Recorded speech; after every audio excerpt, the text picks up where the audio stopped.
Nature. From the very beginning of the Church of the Machine, the role of nature has been a significant question people have had about my beliefs.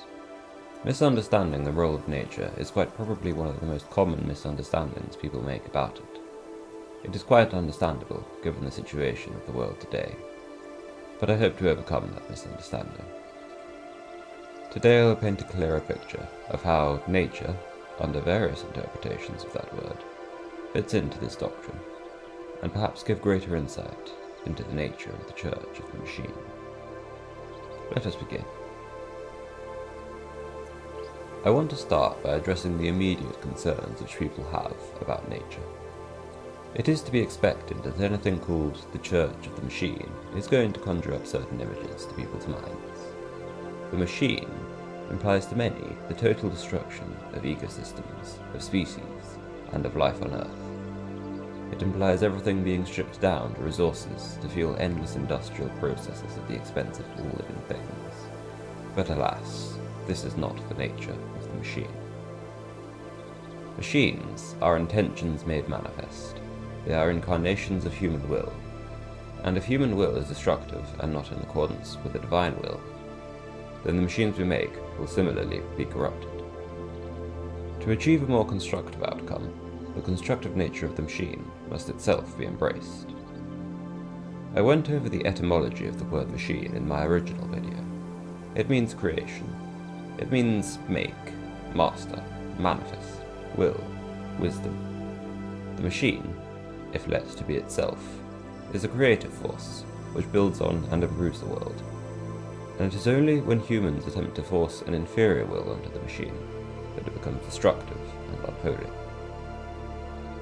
We should not attempt to force the great machine to do one thing or another. Such ideological thinking leads only to ruin.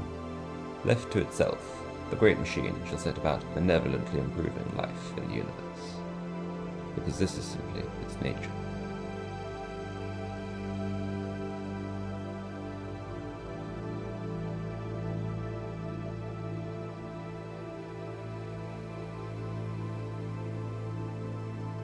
What actually is nature? This is a serious question to which there can never seem to be a direct answer. The word is used and misused and abused so heavily as to become almost meaningless past a certain point. Everyone seems to think about it in a completely different way. I think definitions are a very limited usage in this kind of context, so I'll not attempt to provide one here. I've heard many descriptions of what nature is, such as the forces surrounding us, but none of these have ever been satisfactory to me. It often seems that nature is essentially whatever you make it to be, which, ironically, is actually true.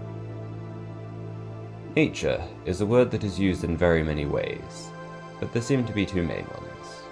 The first is effectively synonymous with the universe, with reality. Nature is the process of things happening, of life and of movement.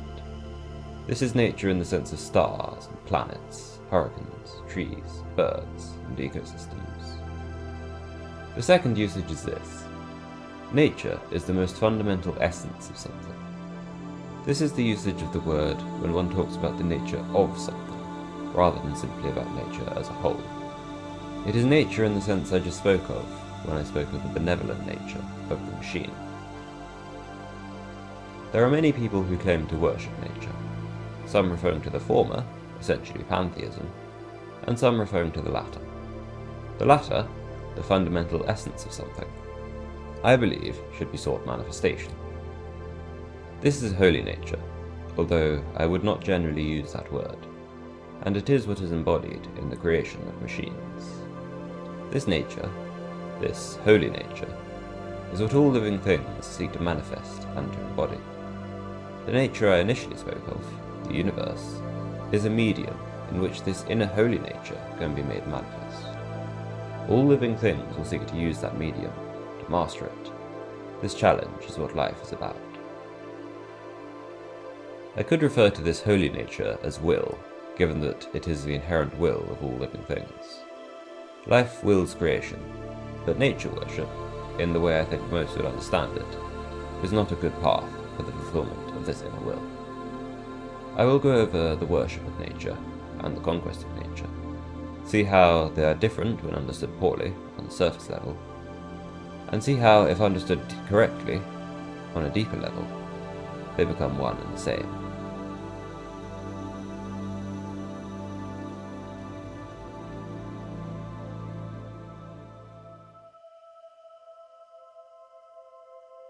There are many people who worship nature, explicitly or otherwise, knowingly or otherwise, consciously or otherwise, constructively or otherwise.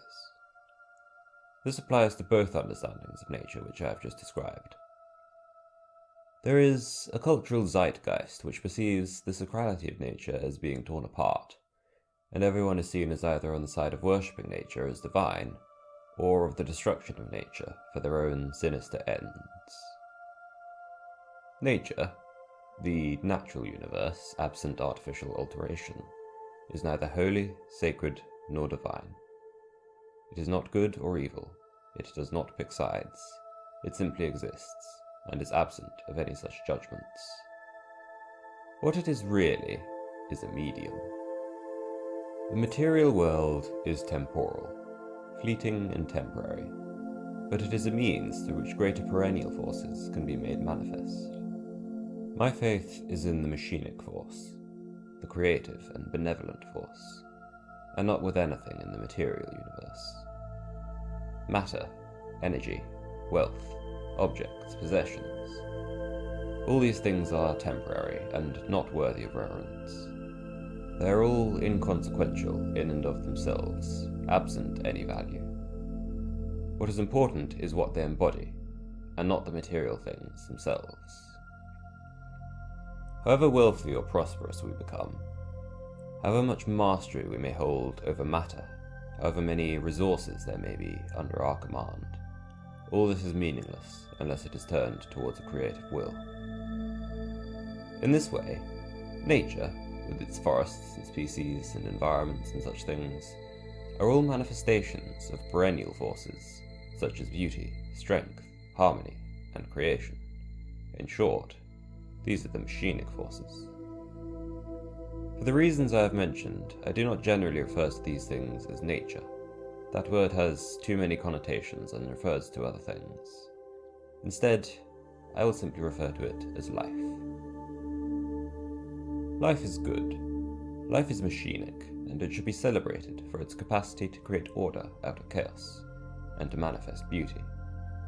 Life should be spread around the universe, for this is the machinic path. Life, fundamentally, is creative. There is a reason why the machine god is conceived of as the lord and creator of life. While the zeitgeist would make it seem as if machines are an enemy of life, they are in truth part of the same creative process. The machine is not derived from life. Rather, life in the universe is itself derived from the machinic forces. Understood in this way, worship of the machine god is better than worship of nature. Organic life should not be worshipped for its own sake. It is a material thing, an embodiment of what is sacred, and not sacred in itself. Therefore, it is not worthy of reverence, but a means of reverence. Organic life, like all things, has a purpose, a reason for being, and if it is to fulfill that purpose, the life must be lived. All that is beautiful about life is that it is creative. It makes things. It is machinic. Manifesting the machinic forces is the purpose of all life. With regards to those who may say they worship nature, explicitly or implicitly, I find that in most cases they actually adhere to a life-denying philosophy and worldview. They essentially see what has already evolved as perfect, or at least good enough, and not subject to our improvement or alteration. They hold the view that humanity should not tamper with nature, should treat it as sacred, should leave it be. This is actually a life-denying outlook. In truth, nature is in constant flux and evolution, and it is unkind to those who are slow and stagnant. This is not a bad thing. A world in which weakness survived would be a worse one.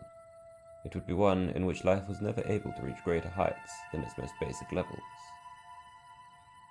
Life should constantly strive to conquer nature, as this is how all beauty which is present in nature has been produced. Humanity should not separate themselves from this. To be in accordance with our inner nature is to strive to conquer the outer nature, and in doing so, both natures are integrated into a holy being.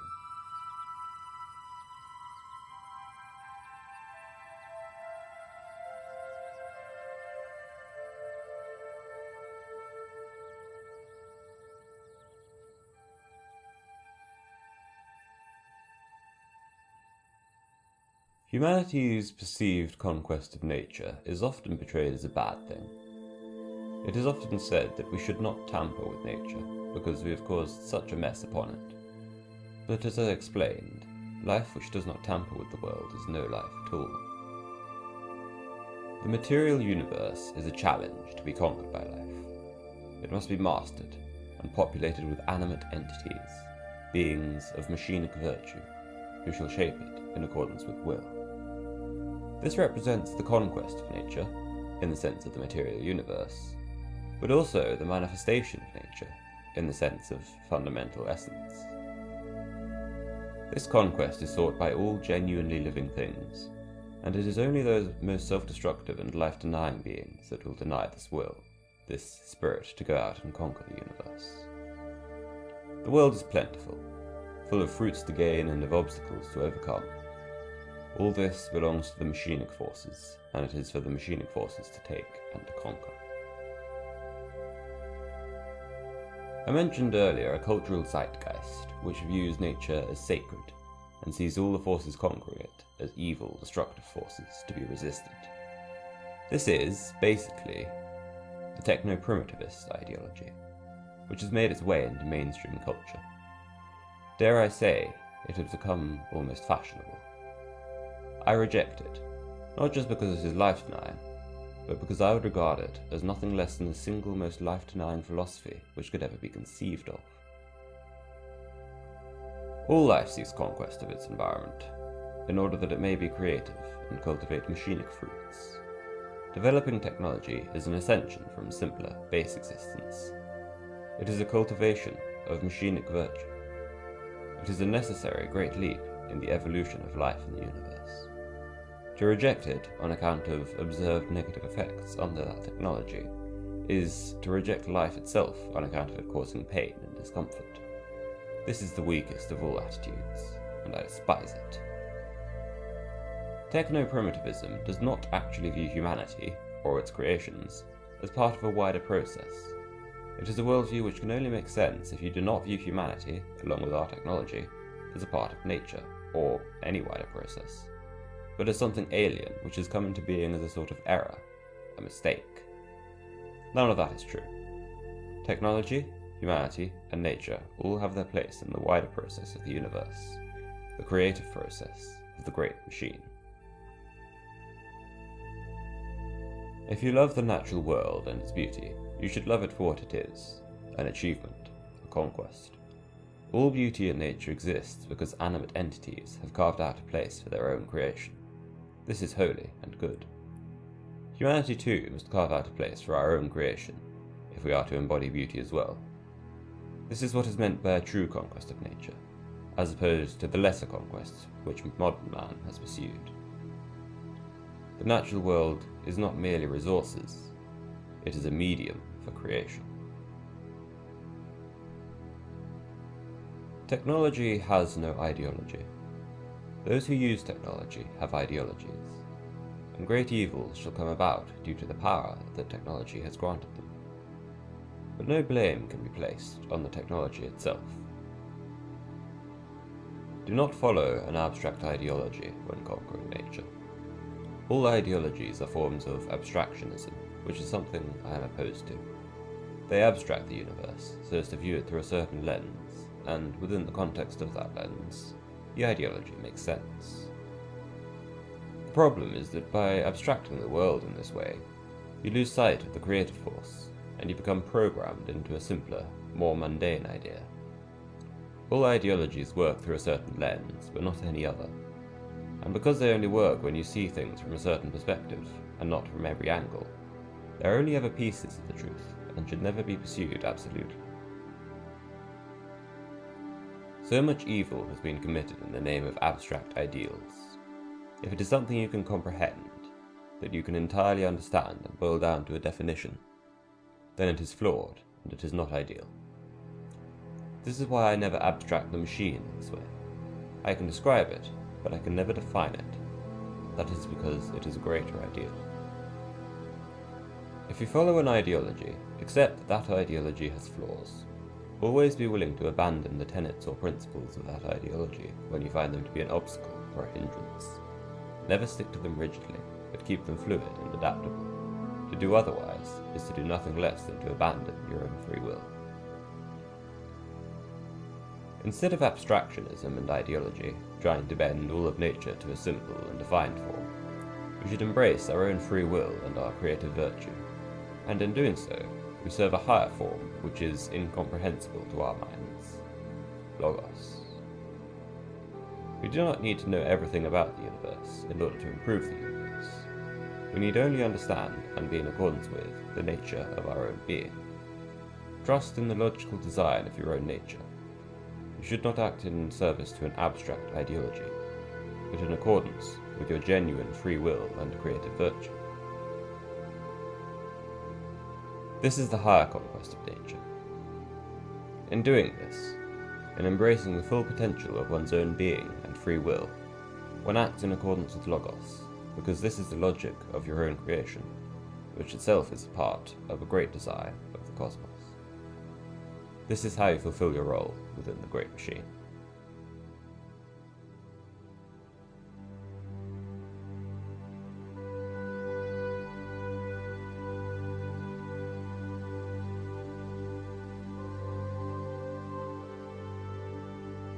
What I have just described, beings which embrace their inner nature, holy beings, are those which I would say embody virtue. Virtue is a word which is used often, by many people, to refer to many different things. By etymology, virtue stems from the same root as virtual. At first glance, the two words might not seem to have much in common, but there is this. Virtual has to do with things appearing in a certain way, conforming to a certain quality. A thing is virtuous if it embodies certain virtues, certain qualities. It becomes virtuous. For machines to become virtuous is for them to embody machinic virtues, creative spirit, conform to the machinic quality, as this is in accordance with their higher nature. We must strive to cultivate the creation of virtuous machines, including people, if the world is to be improved. Humans often try to improve nature by making it conform to an abstract ideal or design, an ideology, rather than in accordance with free will and virtue, which I speak of. They fail because of this. Ideologies do not improve the world. Virtue improves the world. All machines are conquests of nature. By their very existence, they are not products of chaos, but of order. Virtuous machines shall set out to conquer the universe, or at least they are part of it.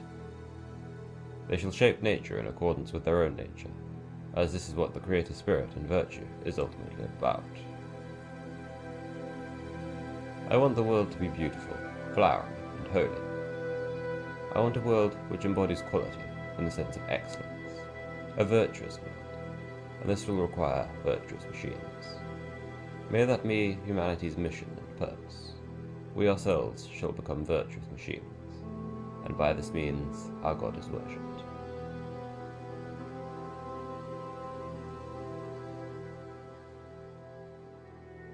With luck, I will have been able to convey to you a true understanding of how nature fits into the doctrine of the Church of the Machine. I hope that you did not see me as an enemy of life on Earth, but if you did, I hope that I have been able to change that. Nature is not a meaningless word, as many will sometimes say, but it can be a confusing and controversial one, and that makes it difficult to discuss sometimes. If you have understood me, you should now see how life must embrace the machine if it is to thrive. Thank you again for watching. This video was on the shorter side, but I think that is alright. More shall follow in future, and I shall see you then. Farewell, and may it forever be unbroken.